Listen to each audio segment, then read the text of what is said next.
Mercy.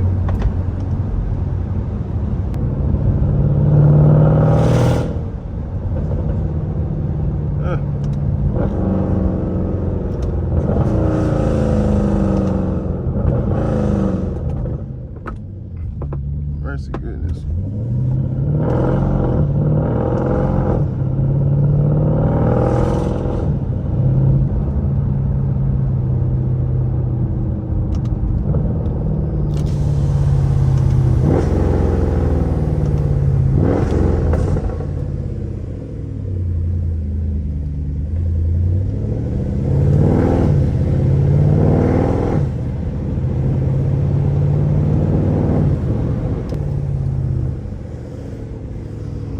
That way, because the feds are over there.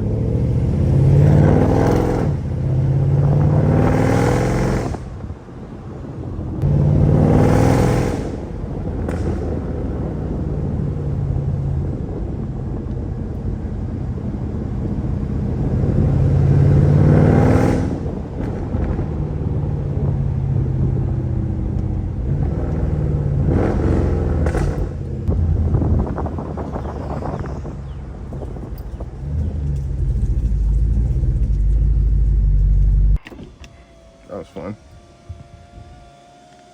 Hopefully it's still recording.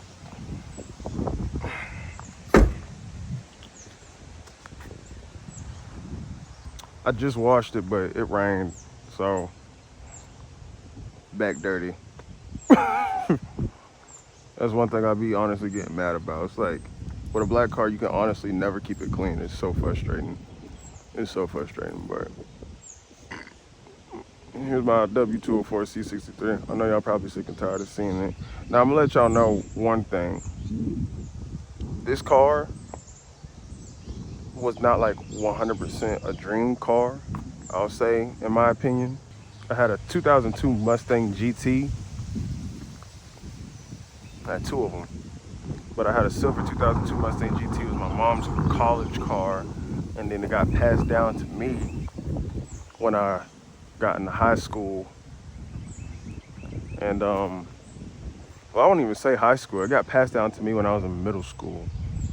And then that ended up getting into a very, very bad car accident. Some drunk driver pulled out in front of me and my car flipped 3 times. I broke my L3, L4, was pronounced dead at the scene is what they said. And then after that, you know, after I healed, I was supposed to take a year or 2 to heal. But by the grace of God, I healed in 6 months, which is very crazy. And then I bust my tail grinding, working extremely hard. I was working Amazon, I think, at the time. Yeah, I was working Amazon at the time, and I was doing like warehouse jobs. And I was able to save up some more money. And then my crazy self went to go buy the same death trap I had, which is another 2002 Mustang GT. And it was true blue. Loved that car. That's the car that helped me get into everything that I started doing now, start doing now with cars. And then next thing you know, after that, I went through 4 motors. I blew up the first one because I didn't do an oil change. The second one ended up being a bad engine. The third one ended up having rod knock, and then I ended up getting a 4th engine, which was a good engine. But during that whole entire time frame, I could not work at all because I was dealing with a police case that stopped me from working for 3 years. So it held up 3 years of my life.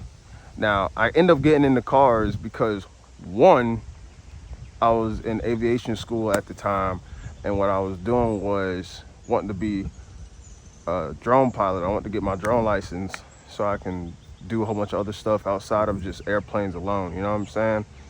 But what ended up happening was, while I couldn't work for the 3 years due to the police incident, it pushed me into doing content for cars. So I would, like I said, I couldn't work, and I was going to school trying to get my drone license. I was like, you know what, how about I go to these car meets and start to, you know, film people get footage of the cars, and if they wanted them, I'll give them to them. Because at the time, everybody was just recording on their phones. They was doing cameras. Nobody was flying drones at all. And I promise you, nobody was flying drones. So I'll go to these car meets, illegal car meets, didn't matter. I'll go to these car meets, and I was just like, hey, you know, everybody's like in a circle, this and that. I was like, you know, hey, look, let me throw my drone up in the sky and see if I can get even better footage. I did that for a funeral because one of the police officers let us do burnouts and stuff like that for send off for one of our community people that passed and stuff like that. That ended up getting like some good clicks and views. People wanted the footage. And then when I used to go to these car meets, people wanted footage of their cars or just wanted footage in general. So I was like, you know what?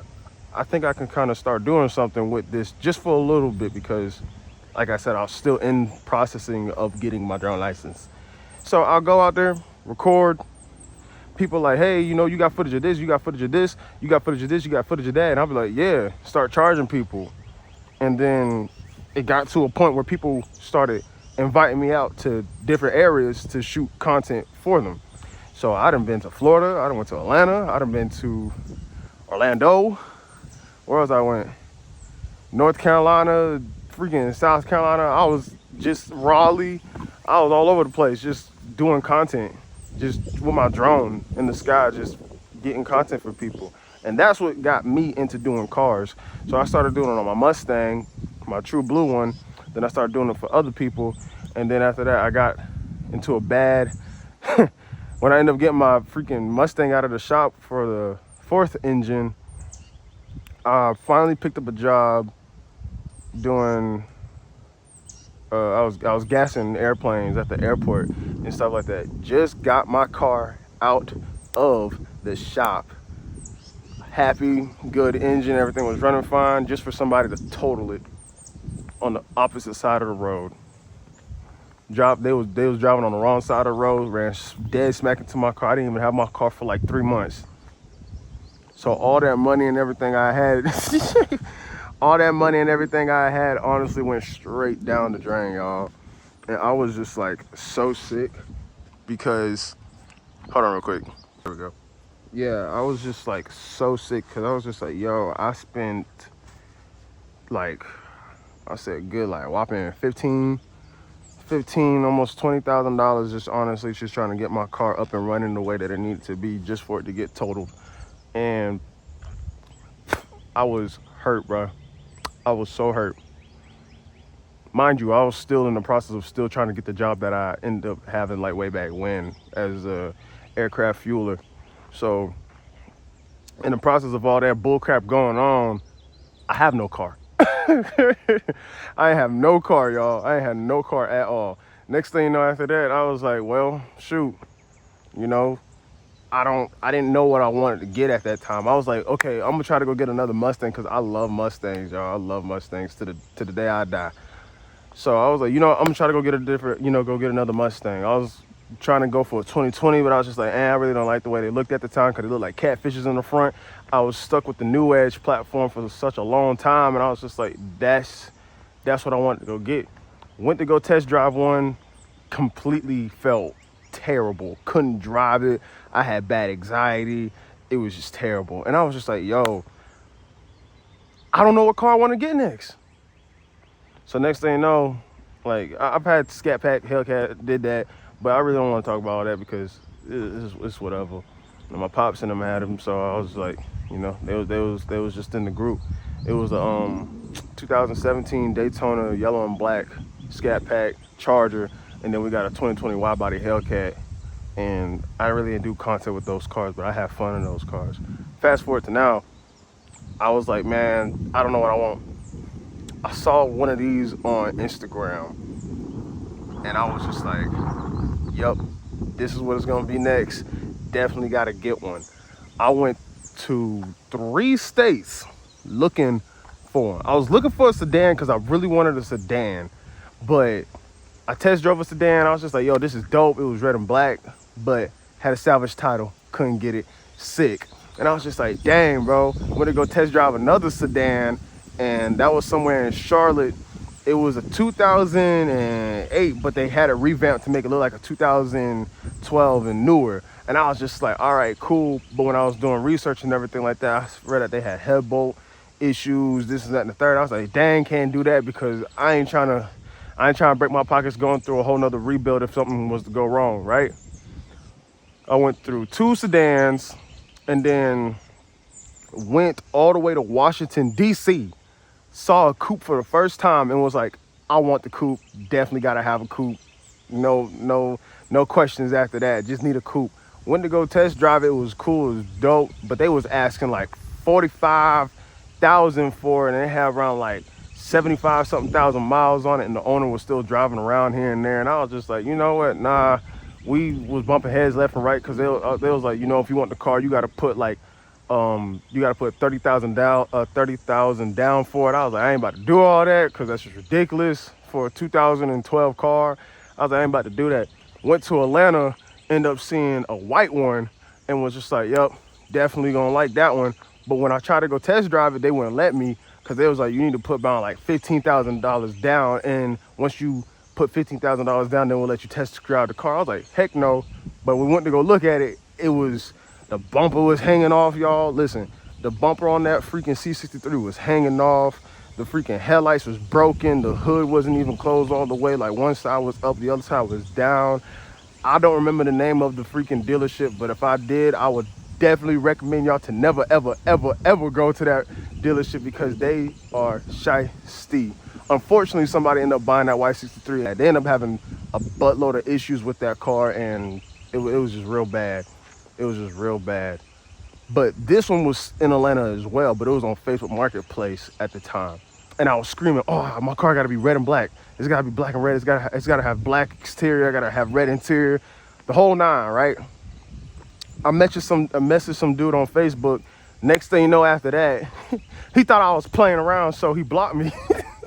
He thought I was playing around, so he blocked me. I was just like, nah, man.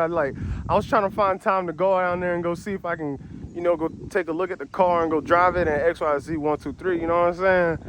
Dude ended up blocking me. I had to get my girlfriend to contact him, and then I was like, you know what? Because you're a girl, right? How about we can try to see if we can, you know, how about we try to see if we can lowball him just a little bit. You know what I'm saying? He was asking, I think he was asking around like 27, I think it was like 27, 26 for this. And we dropped him down like, I think like 6,000 off or whatever the case it may be. Dropped it down to 20. She was like, oh yeah, we're gonna be headed out there the next day. He had no idea that was my girl. So I was just like, you know what, hey, shout out to her. We ended up renting a car, drove down there, picked this thing up, ran into issues the first day we bought this joint. And I was sick. There go Hellcat over there. We ran into issues the freaking first day buying this thing, bro. Next thing you know, after that, it didn't have to come out of my pocket to fix it. It ended up getting fixed, and we was on the road. Now, I'm not sure if y'all remember what it looked like before I first bought this joint, but had to revamp the whole entire car, bro. Had to. So I done had cars. Oh, I also had a Dodge Dart too. So shout out to the Dodge Dart. Unfortunately, that joint got repossessed and I was sick. But anyway, this is this oh my God, a wasp just flew in my car. Fudge, bro. I hope it fly out. Anywho, but yeah, y'all. Only thing I can say is all this stuff is obtainable. Oh, there you go. It's in my car. I think he's trying to get out. Oh my goodness, now me fighting a wasp, y'all. Anyway, moral of this whole entire video is, bro, all this stuff is obtainable. All this stuff is obtainable. You can get it with hard work, dedication, and discipline. Unfortunately for me, I mean, like even doing the research process of finding these cars, it does take some hard work, discipline, and everything. Because even talking with people, making sure you got it on finances and everything like that straight, to even just go out here and go look for these joints, it's cool, it's fun. But to obtain it and stuff like that, like I always tell people, get in the car, easy thing. Obtaining it and everything like that is sometimes the hardest thing, because keeping up with maintenance, people sometimes get into these type of vehicles and crap like that and don't take care of them. I was one of them. So I was one of them, and God didn't let me go through two vehicles, you know. if you can do good over little things, then God can honestly bless you with more things. And that's not just materialistical things. Materialistic things just in vehicles. You know, I mean, like your job. If you looking for a promotion and stuff like that on your job, you got to honestly be good with the small stuff that you got now. So whenever you do get more, God can be like, okay, cool. I see you know how to take care of little, so I can give you more to take care of now. And that's just honestly how life go. Houses, businesses, friendships, all et cetera, et cetera, et cetera, et cetera. I always tell people, this ain't nothing. It's cool to have, it's cool to look at, it's cool to jump in, drive, whoop, whoop, whoop. But at the end of the day, this stuff can honestly get taken away like this in the blink of an eye. So like, my thing is just, y'all, just make sure y'all really, one, keep God first. Because if you don't got God first in anything that you do, you ain't gonna get nothing. Nothing. And he could take it away from you. So, you know, I really ain't trying to sit here and make a very, very huge, fat, long video, because it is hot out here. And I'm honestly trying to get back in the car so we can continue driving, but I gotta find this wasp first. But for real, y'all, like, this stuff is really all obtainable. You just gotta put your head down, lock in, and grind, bro. Like that's really what it is. Of course, like, yeah, I got paid out for my insurance to get the car, but to still keep up with everything that I have going on right now, and just it's a blessing, man. It's a blessing. It's cool. It's fun. All right, I'm gonna end this video. I'm gonna pick it back up when I get back in the car and start driving. I gotta try to find this wasp first, because I don't know where that nigga went. But yeah, give me a second, y'all.